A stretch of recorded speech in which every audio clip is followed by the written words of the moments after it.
Irmãos, graça e paz a todos. Vou dar um ponto de vista, meu ponto de vista aqui sobre algumas postagens que envolvem imagem de pessoas, né? Quando você faz, por exemplo, uma reação a uma pessoa e você coloca uma imagem, mas de maneira não agradável, né? De uma maneira depreciativa, por exemplo, né? Você faz uma postagem, mas depreciando a imagem da outra pessoa. Eu discordo desse tipo de ação, porque no meu ponto de vista, eu tenho um ponto de vista originiano, né? E Orígenes de Alexandria, ele ensina a gente no ponto genesiano, que a gente foi feito à imagem e semelhança de Deus, só que a gente perdeu em algum momento essa percepção, essa sutileza da nossa divinização, do momento em que Deus nos fez como a sua imagem e semelhança, né? A isso ele chama de queda, né? Então, quando a gente brinca com a questão da imagem, isso significa que a gente não está com essa conexão, a gente não tem essa conectividade. É a mesma coisa quando uma pessoa ela vai até o ribeirão, ela está trabalhando no pasto, ela está trabalhando lá no seu sítio, só que ela vai até o ribeirão e mesmo que ela olhe, né, na lagoa, no lago, a sua imagem ela não percebe, né, a sua essência.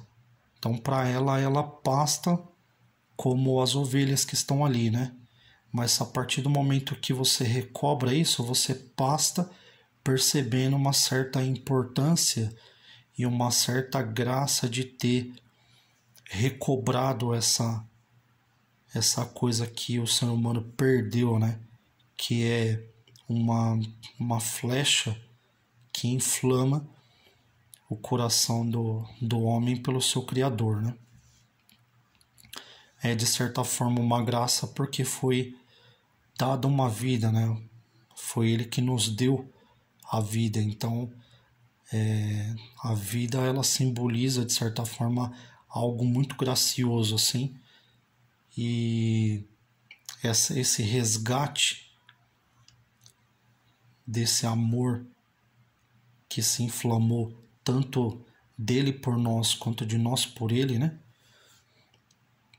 Essa composição inflamada de amor, a isso nós chamamos graça, né? Essa é graça que contagia, é aquele favor imerecido que foi dado a nós, né? Que Deus fez por nós, Jesus fez por nós e acabou nos resgatando, né?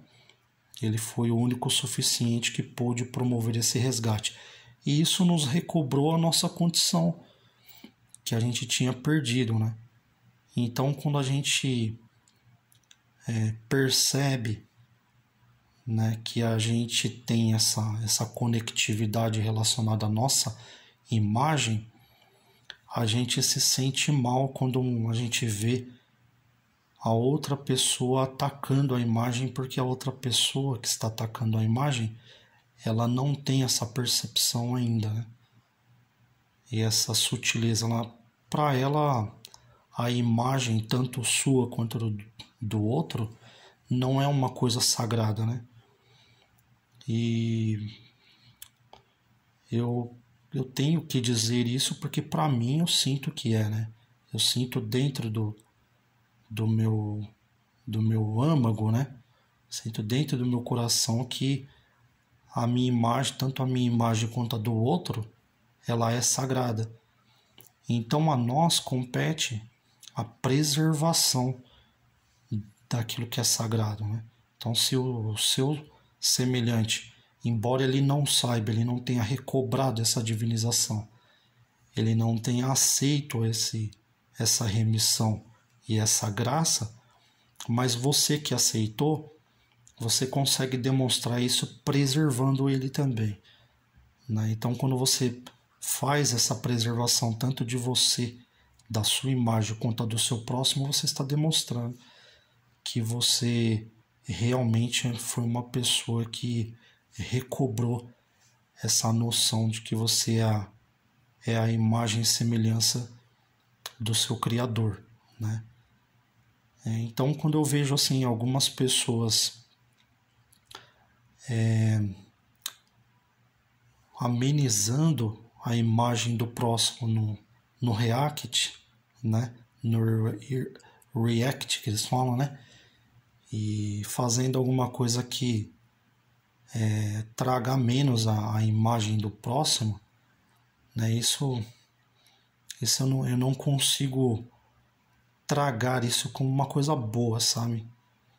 E pode ser quem for, porque a minha noção, depois que você recobra, embora aquela pessoa não enxergue a imagem e semelhança dela, você que enxerga a sua, você também tem a absoluta certeza de que ela tem uma representatividade também dela, sabe?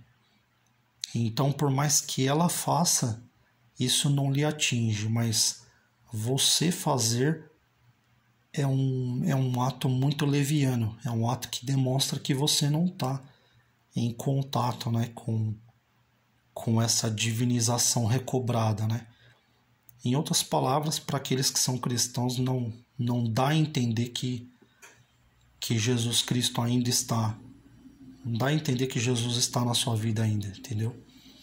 Então era isso que eu queria dizer. Se vocês quiserem que eu poste aqui a parte de Orígenes de Alexandria, porque quando eu falei que ia postar, aí teve um pessoal que leu, né, que teve mais de quase 100 visualizações, e teve um pessoal que leu, mas teve um pessoal que não deu retorno, se gostaria que eu falasse sobre essa questão da imagem, sobre exatamente esse momento e sobre as partes genesíacas, né, as partes do Gênesis que contém essas duas etapas, né? A primeira etapa, a criação da imagem do homem como imagem e semelhança de Deus, né?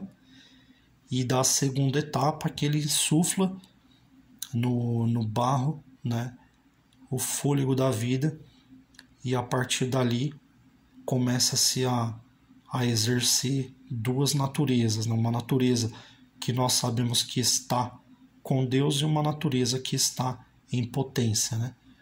É por isso que eu diferencio o ato da potência, né? O ato, ele é espiritual, né? Em outras palavras, ele é essencial, porque foi a primeira criação, né? A primeira criação está em ato, junto com Deus, ou as demais criações, mais criações essenciais, e a potência é a matéria, né? Então nós temos a potência que tem um ato representativo, né? É a mesma coisa você pegar, por exemplo, milho, e para que exista uma pipoca, que ainda não existe, a gente tem que ter um milho dando sopa por aí. Se não existe o milho, automaticamente não pode se dar existência à pipoca, né? Então nós temos uma coisa que é essencial para a existência de outra. Bom, galera, era essa mensagem que eu queria passar para vocês. Se vocês gostaram, curtam aí, se inscrevam no canal. Agora eu tô com uma postagem logo no escopo do canal, em que eu falo muito sobre o tetragrama, né, a parte do nome verdadeiro de Deus. Eu tô um pouco dando uma estudada nisso, porque o meu filho, ele fala muito a palavra Yah, né, e esses dias ele falou Yah, Yah, Yah, Yah, Yah, Yah, Yah, Yah, Yah, e eu não consegui gravar. Eu não tava com o celular ali legal, porque geralmente o meu celular ele demora, né? Eu tô com o celular um pouco ultrapassado, ele demora muito, né? Quando o meu filho ele pega é espontâneo, né? Quando ele faz, né, gesticula o Iá, e ele fala Iá várias vezes no dia, né? Então eu tenho uma gravação aí logo na capa do canal, vocês podem ver ele falando Iá, e ele desmembra a palavra, né? Ele fala Iá, aí ele fala mais grosso, ele fala mais fino, mas é sempre Iá, Iá, Iá. E quando eu descobri que, né, o nome de Deus é Iá, o pessoal fala Iá, né? Y-A-H, e tem umas pessoas que falam que são as iniciais, né? É Yahweh ou Yahushua HaMashiach, seria Jesus Cristo, né? Que são as iniciais de Deus junto com o Messias, né? O Cristo. E eu fiquei surpreso, né? Então, a partir de então, eu comecei a ficar atento a isso, né? Eu fiquei com vontade de dar uma estudada, estou no canal do Romilson, estou no canal de uns colegas que já vinham estudando. Eu sou leigo ainda nesse assunto, né? Eu estava muito lá nos canais ateístas e eu me distanciei bastante desses assuntos. Mas agora eu venho recobrando porque eu achei isso o máximo, sabe? Achei. E eu nunca consegui linkar isso, né? Que o meu filho, ele falava isso e ele tem muito aquela questão do hebreu também. Ele fala Ramna, Ramna, Ramna, né? Aí eu fui colocar lá no Google Tradutor, dá isso daqui pra mim, né? Me dá isso daqui e tal. E quando ele quer alguma coisa, ele fala assim, né? Então isso chegou a arrepiar todos os pelos do meu corpo, né? Eu falei, nossa, ele fala algumas coisas com hebraico antigo, assim, ele fala algumas coisas bem arcaicas, assim, sabe? E nunca que ninguém ensinou para ele essas coisas, né? Como se ele já tivesse vindo assim, né? Aliás, como se já tivesse não, ele veio já desse jeito. E isso para mim foi extremamente surpreendente. Eu tô me a palavra não seria gladiando, né? Porque se aí eu estaria em conflito comigo mesmo. Eu estou regozijando tudo isso, sabe? Como se eu estivesse nas nuvens, assim. A cada dia que ele mostra uma coisa diferente, assim, para mim é como se eu estivesse tomando um elixir sobrenatural, sabe? É incrível, cara. Incrível mesmo. Então curtam aí, galera. Se inscrevam aí no canal. Se você quiser também divulgar o seu canal, a gente faz o clube de canais. E a gente vai se falando, se curtindo aí. Até a próxima. Um grande abraço aí.